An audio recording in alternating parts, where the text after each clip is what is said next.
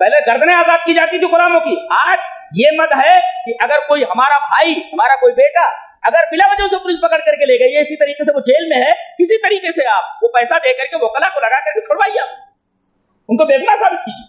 یہ پھر رقاب میں آیا. تو انما الصدقات للفقراء والمساکین والعاملین علیہا، اور زکات کا جو کام کرتے ہیں ان کو بھی دیا جائے.